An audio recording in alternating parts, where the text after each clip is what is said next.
पुण्यामध्ये स्वारगेट बसस्थानकात असलेल्या जुन्या बसेसमध्ये आता कॉन्डम सापडले आहेत। बंद पडलेल्या बसेसमध्ये जुन्या साड्या, शर्ट्स, कॉन्डम सापडल्यामुळे एकच खळबळ उडालेली आहे।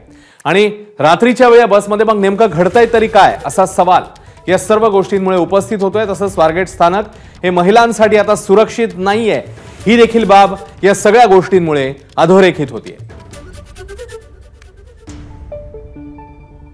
पुण्यातील स्वारगेट बसस्थानकावर 26 वर्षीय तरुणीवर बलात्कार झाला आणि ज्या शिवशाही बसमध्ये बलात्कार झाला ती शिवशाही बसला बंद होती आणि तिला दरवाजा वगैरे नव्हता असं समोर आलं होतं। मात्र त्यानंतर या स्वारगेट परिसरात असे अनेक पडीक बसेस आहे आणि या बसेसचं जर चित्र बघितलं तर हे महाराष्ट्राला हादरवणारे चित्र आहे। ज्या बसमध्ये मी जाते त्या बसमध्ये अत्यंत घाणेरडा प्रकार, घृणास्पद प्रकार सुरू असल्याचं या व्हिज्युअल्स मधनच आपल्याला दिसतंय।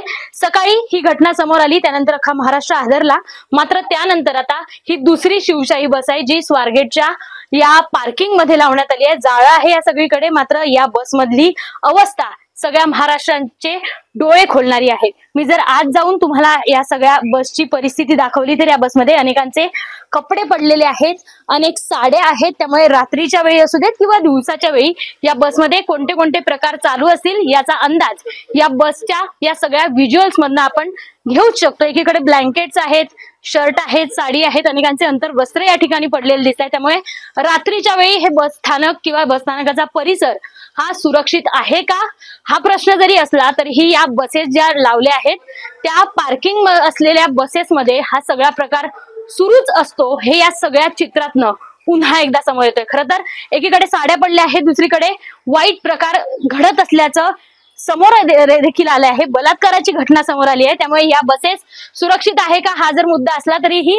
या स्वारगेट बस स्थानकावरचा आजूबाजूचा परिसर देखील महिलांसाठी सुरक्षित आहे की नाही हा देखील प्रश्न या सगळ्या चित्रावरून आपल्याला दिसून येतोय।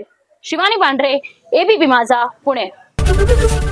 एबीपी माझा, उघडा डोळे बघा नीट।